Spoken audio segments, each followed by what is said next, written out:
morning guys, siyempre. Kenji Moto, Getlaw Rider. G, tayo bilang buy and sell, paano makaka-apekto sa atin yung transfer na kailangan daw naka-transfer na yung mga motor pag binili na? Ang problema ngayon, nagkakaroon ng mga iniisip yung mga buyers, so ang daming question kung paano nga raw gagawin. Minsan, bago bumili, ang dami mo ng question kung paano raw ba gagawin. Lalo na alam nila na hindi sa atin nakapangalan yun kasi binili natin. Alam namang, kasi kung talagang ita-transfer natin sa atin, very hassle yun. Transfer natin sa atin, which is matagal ang proseso. Minsan, pagka ikaw sarili naglakad, mga 3 days. Pagka pinalakad mo naman, mga 1 week. Tapos ang mangyayari, minsan, baka na-ibenta mo ni motor, hindi mo pa na-i-transfer.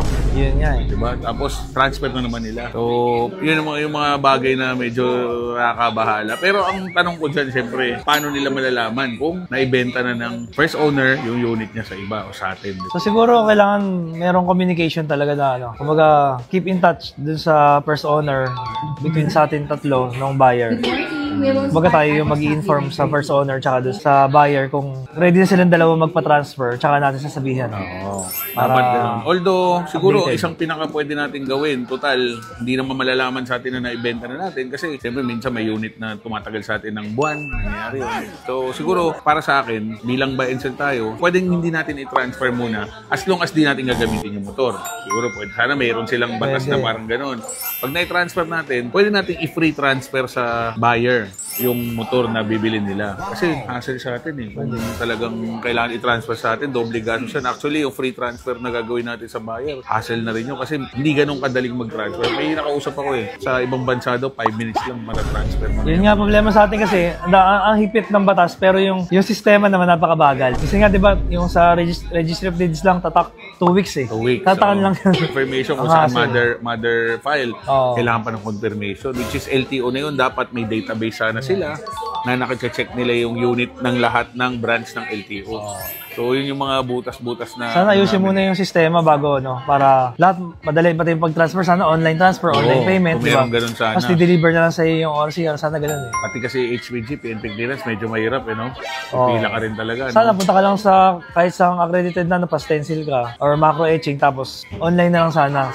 Kasi sana na-check yung online. Siguro kailangan mo i-submit yung picture or video ng mismong chassis number, engine number. Tapos, para kahit na, kumbaga, hindi na kailangan, kaya nasana yung Pilipino na non-appearance, eh, no? Kasi, mahirap talaga. Actually, naramdaman ko na hina ng benta dahil yung iba, parang mas gusto nila mag-brand new na lang. Yun, kasi dami nakapangalan. Ang daming pasikot-sikot pag ngayon pag second hand.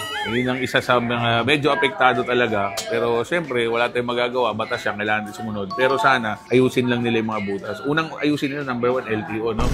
Sana mabilis yung process, transfer, yung rehistro. Although ngayon, yung rehistro mabilis na kasi may mga one-stop shop na pwedeng mag-rehistro. Tapos pwede na rin mag-rehistro online ngayon. Meron na silang mga app na gano'n yung portal. Pero sana mas ano pa nila yung sa transfer. Kasi yung NCAP, anong masabi mo sa NCAP? Yung NCAP naman, medyo ano pa rin eh. Maraming parang problema kasi tulad yan. Pag may ambulansya sa likod mo sa stoplight, diba? Hindi ka makabante. Pag abante mo, huli ka.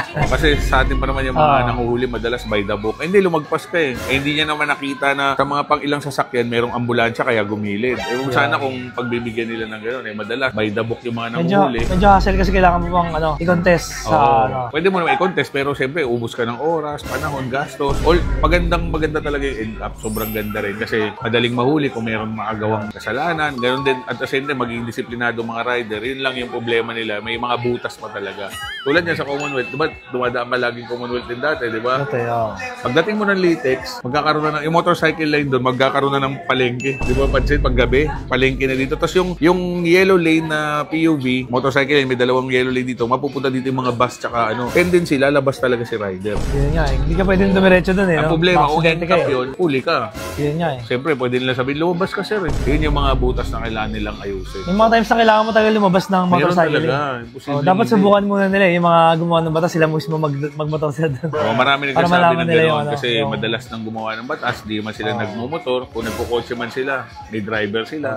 So mas maganda, kung ako matatanungin, magandang challenge sa mga gumawa ng batas na mag-ride sila or sama sila sa atin. Putin natin lahat ng may NCAP para makita nila yung mga butas doon, no? So at least makorek yun.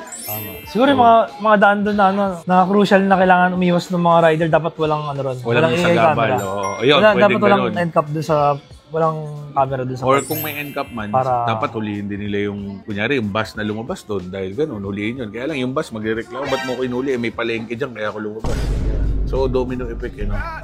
So, siguro, antayin natin yung mga iba pang improvement.